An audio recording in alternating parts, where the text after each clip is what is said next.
बिलासपुर के मंगला स्थित महर्षि university of management and technology की अनियमितताओं एवं फर्जीवाड़ा का उजागर करते हुए आज एनएसयूआई ने उसका भंडाफोड़ करते हुए कहा है कि भारतीय राष्ट्रीय छात्र संगठन के द्वारा लंबे समय से यूनिवर्सिटी में फैली अनियमितताओं को लेकर संघर्षरत है, लेकिन इस दिशा में कोई पहल नहीं होने पर एनएसयूआई के द्वारा गुरुवार को प्रेस कॉन्फ्रेंस की गई, जिसमें उन्होंने बताया कि महर्षि यूनिवर्सिटी के कुलपति टीपीएस कांद्रा की नियुक्ति जिन कूट रचित दस्तावेजों के साथ हुई है वो गलत है।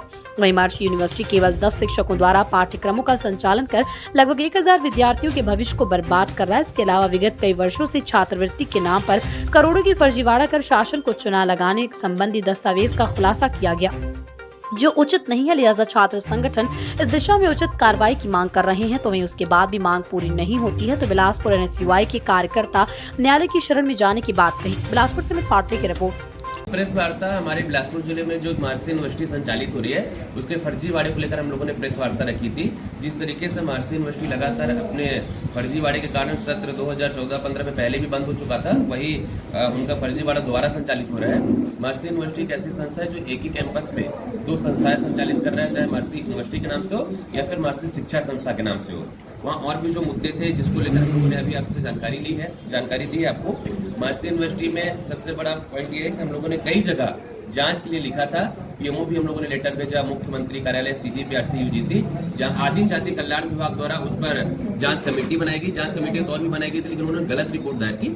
उसमें जांच कमेटी बनाई गई है और जांच कमेटी के द्वारा महर्षि यूनिवर्सिटी में आदिम जाति कल्याण विभाग द्वारा जब जांच की गई तो जांच में वहां के रजिस्ट्रार विजय गौडिक द्वारा कोई भी उनको सहयोग नहीं दिया गया और सहयोग न देने के कारण उनकी जांच सही पाई गई और उन्होंने वहां के महर्षि यूनिवर्सिटी की छात्रवृत्ति पर पूरे तरीके से रोक लगा दी गई है।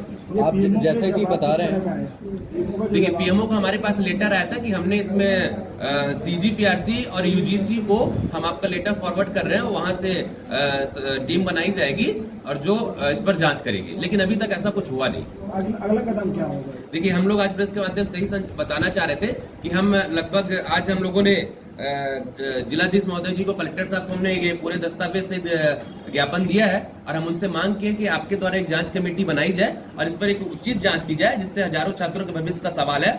और नकल प्रकरण जो एक अभी कुछ दिनों पहले नकल प्रकरण को वहां वीडियो वायरल हुआ था, उस पर एफआईआर उनके द्वारा दर्ज करवाई जाए और अगर जैसा नहीं होता तो 15 दिवस के भीतर हम एनएसयूआई संगठन के लोग महर्षि यूनिवर्सिटी के फर्जीवाड़े के खिलाफ वहाँ के बीसी, वहाँ के रजिस्ट्रार और वहाँ के जो स्टाफ हैं जो उन्होंने फर्जी स्टाफ की लिस्ट दी है, सारी चीजें जो 10 पॉइंट है, हम लोग न्यायालय का शरण में जाएंगे और न्यायालय को रुख अपनाएंगे और हम न्यायालय से मांग करेंगे कि जिस संस्था पे हजारों छात्रों के भविष्य का सवाल है, ऐसी संस्था पर आप कार्रवाई करें और उस पर जांच करवाएं। जैसा कि आप बता रहे थे कि लंबे समय से यूनिवर्सिटी की शिकायतें आ रही हैं, तो क्या लग रहा है क्यों कार्रवाई नहीं हो रही? क्या कारण समझ में आता है? कार्रवाई इसलिए नहीं हो पा रही है कि वहाँ के जो चांसलर है वो भोपाल में रहते हैं और उनके बहुत अच्छे संबंध भारतीय जनता पार्टी के नेताओं से हैं, आरएसएस के प्रमुख से।